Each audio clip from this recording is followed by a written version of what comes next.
parfois, ce sont les élus eux-mêmes qui abusent de leur pouvoir.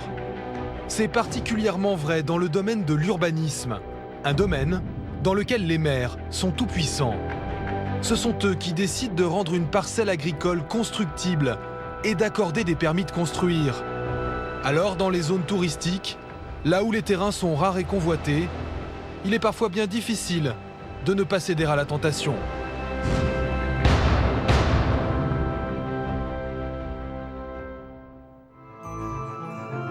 Au cœur des Alpes, en Savoie, l'une des plus célèbres stations de sport d'hiver de France, est devenue le théâtre d'un étonnant cloche-merle. Cette station, c'est Tignes. 2200 habitants à l'année, mais 15 000 skieurs par jour en pleine saison touristique. Aujourd'hui à Tignes, se livre un combat sans merci entre le maire et quelques citoyens qui dénoncent certains de ses agissements. Un combat dans lequel tous les coups sont permis. 4 heures du matin, tout le village est encore endormi. Seul un petit groupe de comploteurs est déjà à pied d'œuvre. Plus vite c'est fait, mieux c'est. Dans ce garage, des hommes aux allures de commando manipulent d'étranges produits. T'es à 4 litres, continue. T'es à 5 litres, c'est bon. Vous allez faire quoi avec ça? Ah, qu'est-ce qu'on va faire avec ça? Je sais pas si je vous le dis. Ils ont déclaré la guerre au maire de leur commune. À la tête de la révolte, voici Bernard Raymond. Lui-même a été maire de Tignes au milieu des années 90. Pour pas trop se faire remarquer, on part carrément sur la piste là-bas, on descend sur la piste et on remonte là-haut sur la piste, on monte bleuet. Hein? Il faut faire vite. Le commando de 7 hommes a tout juste 1 heure avant le lever du soleil. Direction, les pistes qui surplombent le village.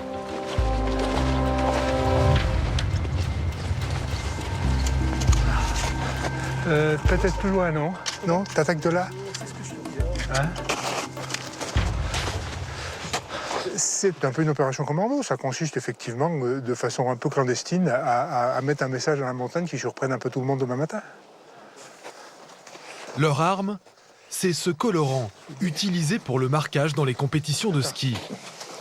En bleu sur blanc, ils ont un message à faire passer à leur premier élu qui aurait confondu l'intérêt général avec ses intérêts particuliers. Attention de ne pas faire de faute d'orthographe, les gars. Vous êtes au coin là-bas, vous? Ouais. Et il a pris la mairie pour ses affaires et pour faire des affaires. Et il a multiplié les affaires. Alors, j'allais dire, à la limite, pourquoi pas? Si tout est fait clean, si tout est fait propre, et s'il ne marche pas sur la tête de tout le monde. Mais non seulement c'est pas clean, c'est pas propre, mais en plus, il marche sur la tête de tout le monde. C'est-à-dire qu'il profite de ses prérogatives de maire, il profite de tout son pouvoir pour écraser tout ce qu'il gêne dans ses affaires. Et ça, c'est pas supportable. Bon, les gars, le jour arrive, hein. Il faut activer, qu'on essaye de finir le plus vite possible. Le jour est là, hein.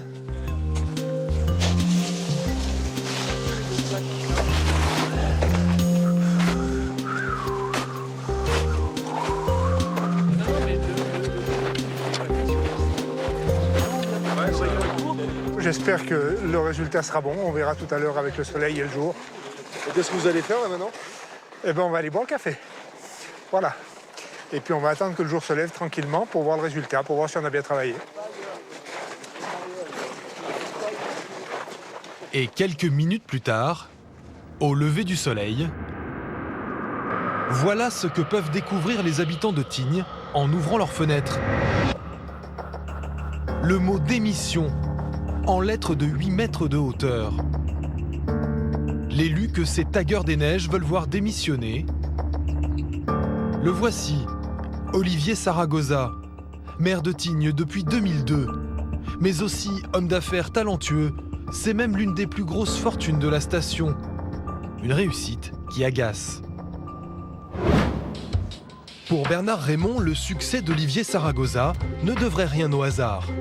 L'ancien maire qui tague les montagnes soupçonne le maire actuel d'utiliser ses pouvoirs pour s'enrichir personnellement. Une chose est sûre, depuis son élection il y a 11 ans, le maire de Tignes a créé au moins 14 sociétés dans la station. Ce chalet-là lui appartient. Ce chalet-là lui appartient. Cet immeuble-là lui appartient. Un hôtel d'une vingtaine de chambres. La résidence ici lui appartient. Une résidence hôtelière de 11 appartements de standing. Et il y a aussi des restaurants et plusieurs magasins de sport, dont celui-ci installé en lieu et place de l'ancienne salle de cinéma de Tignes. Ce magasin, c'était le cinéma de la station depuis l'origine, c'est-à-dire depuis la création de la station dans les années 60. Et puis un beau matin, on voit tout ça se transformer pour faire un magasin de sport. Et ce magasin de sport, il est acquis, devinez, au maire. C'est une situation, on pourrait dire, abracadabrantesque, parce que partout où il y a des opérations un petit peu bizarres, un petit peu tirées par les cheveux et critiquables, il y a l'intérêt de qui derrière? L'intérêt du maire. Sur tous ces investissements, il n'y a a priori rien d'illégal. Mais si Bernard Raymond est aussi virulent contre son successeur à la mairie, c'est parce qu'il le soupçonne d'utiliser son pouvoir d'élu pour mener à bien ses affaires personnelles. Il a d'ailleurs fini par découvrir un dossier compromettant, une affaire qui a valu au maire de Tignes de se retrouver devant un tribunal à cause de cet immeuble. Et voilà. Voilà le fameux immeuble, le Jana. Alors, vu d'ici, c'est le côté top. Maintenant, je vais quand même vous montrer le côté flop. Le Jana, c'est une résidence flambant neuve d'appartements 4 étoiles au pied des pistes. Elle a été construite sur un terrain qui appartenait au maire, en plein cœur de la station. Seul problème, à cet endroit, il était interdit de bâtir un immeuble de logement. Pourtant, le maire a bien accordé un permis de construire à un promoteur immobilier avant de lui revendre le terrain. Grâce à ce tour de passe-passe, le maire aurait empoché 1 200 000 € pour une parcelle qu'il avait achetée seulement 80 000 € quelques années plus tôt.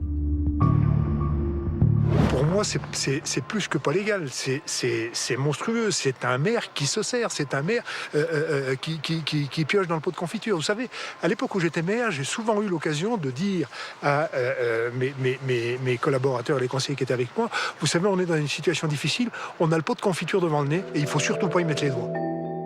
Plus fort encore, en businessman avisé, le maire aurait demandé à se faire payer une partie du prix en nature. Le promoteur lui aurait alors cédé des appartements dans l'immeuble, que le maire a transformé en magasin de sport de plus de 300 mètres carrés. Un coup de génie. À cet endroit de la station, la valeur d'un tel commerce est aujourd'hui estimée à 4 millions d'euros. On peut dire le bénéfice du maire sur cette opération est de l'ordre de 4 500 000 €. Les chiffres sont tellement monstrueux que ça donne le vertige, c'est clair. Est-ce qu'il n'a pas le droit de faire du business? Bien sûr que si, il a le droit de faire du business, mais pas avec sa fonction de maire. Tout le problème est là. Bernard Raymond a porté l'affaire du Jana en justice. En 2012, le tribunal a condamné le maire de Tignes à 8 mois de prison avec sursis et 60 000 € d'amende. D'après le jugement, Monsieur Zaragoza a participé en qualité de maire à des décisions dans lesquelles il avait personnellement intérêt. mais l'élu a fait appel. Ce jour-là, il a rendez-vous au palais de justice de Chambéry pour un nouveau procès. Le voici avec son avocat. Jusqu'ici, Olivier Zaragoza a toujours refusé de nous rencontrer. Ce matin, nous profitons de l'occasion pour l'interviewer. Non, rien à dire, monsieur, avant de procéder, on va laisser la justice travailler. Pourquoi vous êtes là aujourd'hui? Pourquoi vous avez fait appel? On va laisser la justice travailler, vous savez pourquoi je suis là, puisque vous êtes là vous-même. Donc c'est que le dossier, on va le laisser plaider tranquillement. Aujourd'hui, tout ce qui a été fait, c'est dans les règles de l'urbanisme, tout est clair, donc voilà. Hein, je crois qu'il y a certaines vérités qu'il faut que l'on affirme aujourd'hui pour bien montrer qu'une erreur technique a peut-être été commise par monsieur le maire, mais qu'il n'y a pas de violation des règles d'urbanisme et que toutes les décisions ont été prises conformément aux dispositions des règles d'urbanisme de la commune de Tignes, sans aucun passe-droit pour monsieur le maire. L'existence ou non de passe-droit, toute la question est là. Le maire Olivier Zaragoza est suspecté de s'être permis, à lui-même, de réaliser une grosse plus-value. Cette confusion des genres, cela s'appelle la prise illégale d'intérêt. Pendant l'audience, Olivier Zaragoza va tenter de convaincre le tribunal de sa bonne foi. Mais le procureur demande que la peine soit confirmée. 8 mois de prison avec sursis, 60 000 € d'amende et surtout 3 ans de privation des droits civiques.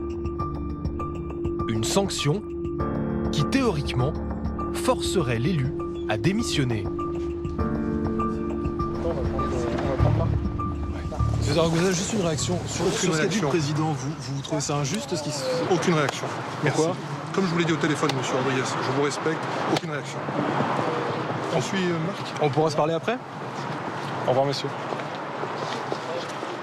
Le maire va alors jouer une dernière carte. Il se pourvoit en cassation, ce qui suspend la sentence et lui permet de s'accrocher à son fauteuil d'élu.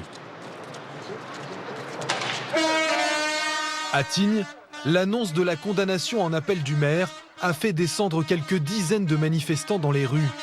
Ce matin, ils veulent occuper la mairie. Une telle manifestation est exceptionnelle, car malgré ses déboires judiciaires, le maire est encore influent. Dans la station, entre les services municipaux et ses nombreuses sociétés, ce sont des centaines d'emplois qui dépendent de lui. Mais ce jour-là, les manifestants ne réussiront pas leur coup d'éclat. Le maire les a devancés et a fait fermer le bâtiment. Eh bien, la mairie est fermée. Nous avions demandé à la mairie de pouvoir bénéficier de la salle communale pour débattre de cette situation particulière qui veut que dans notre mairie, un maire condamné reste en fonction. Eh bien, on ne pourra pas effectivement débattre sereinement dans la salle de mairie puisque notre maire a pris le parti « Courage, fuyons ».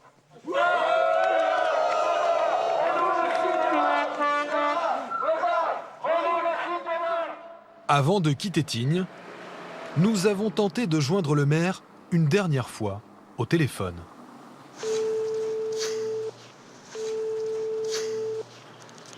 Oui. Monsieur le maire, bonjour. Alors je vais être très court, monsieur Rodriguez, très court. Dites-moi. Je ne participerai pas à votre émission ni de près ni de loin, donc je vous laisse faire votre sale travail. Et puis, passez une bonne journée. Attendez, il n'y a pas de sale travail. La question de la démission d'un personnage public qui a été condamné en première instance et en appel se pose. Pourquoi je se pose la question? Vous plaisantez, j'espère. Mais monsieur le maire, il y a des ben ministres et il y a alors, des hommes publics qui démissionnent pour moins que ça. Il y en a qui restent, et il y en a qui restent pour plus que ça. Vous allez où, vous? Quelques semaines plus tard, Olivier Zaragoza s'est finalement résigné à démissionner. Mais il reste conseiller municipal jusqu'aux prochaines élections, en mars prochain.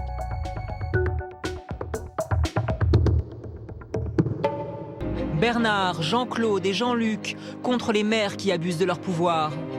Dans la lutte contre la corruption, un homme mène ce combat depuis des années. Charles-Amédée de Courson, député de la Marne, surnommé par ses collègues l'incorruptible. Il se bat pour mieux contrôler l'argent qui circule en politique. Et vous allez le voir, quand il s'agit d'abus de pouvoir, Charles de Courson parle sans langue de bois. Nous sommes à une table tous les deux, à quelques mètres de l'Assemblée nationale, un lieu où au déjeuner ou au dîner, des hommes politiques peuvent être invités par des lobbyistes. Remarquez qu'il n'y a rien sur cette table, car vous n'avez pas souhaité que je vous offre un café. Comment ça commence alors, la corruption ? Les gens s'imaginent que la corruption, c'est un beau matin, un haut fonctionnaire voit un industriel arriver dans son bureau en disant « Cher ami, si j'ai ce marché, vous aurez tant ». C'est pas du tout comme ça que ça se passe. Le corrupteur cherche dans les personnes susceptibles d'intervenir dans un circuit de décision celui ou ceux qu'il peut faire basculer de son côté, avec des méthodes qui sont adaptées à la psychologie de chacun d'entre eux. Et l'argent n'étant qu'une des modalités de la corruption. Quelles sont les autres manières de corrompre facilement ? Je vais vous en donner quelques-unes. Les cadeaux. On vous fait des cadeaux. C'est ce qu'ils appellent trouver les chemins du cœur. Et chaque individu a des failles.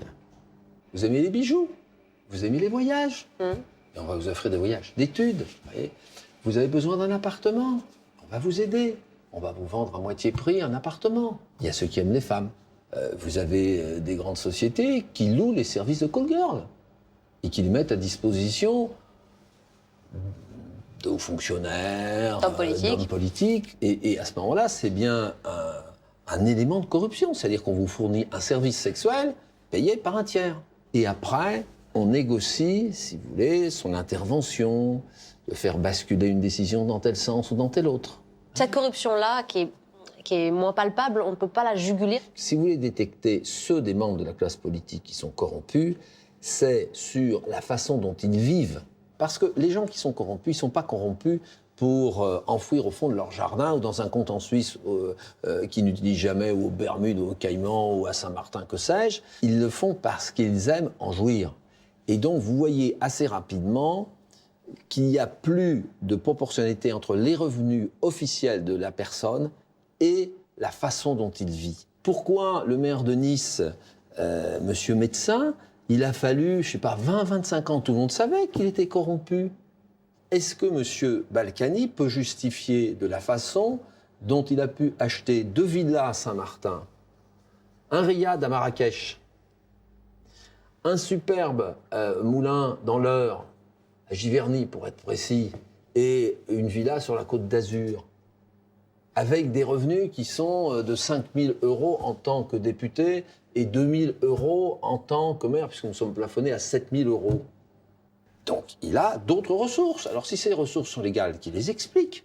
Si vous aviez le pouvoir maintenant de faire passer une loi efficace pour lutter contre ces abus de pouvoir, ces passe-droits et la corruption en France, quelles mesures prendriez-vous tout de suite ? Le contrôle du patrimoine en début de mandat, en fin de mandat, le patrimoine familial au sens large, y compris les maîtresses, les copines, vous voyez, et les enfants, et qu'un organisme indépendant, doté de pouvoirs importants, puisse apprécier si l'enrichissement de votre patrimoine, il est lié simplement à la bonne gestion de votre patrimoine, ou est-ce qu'il est lié à des phénomènes de corruption.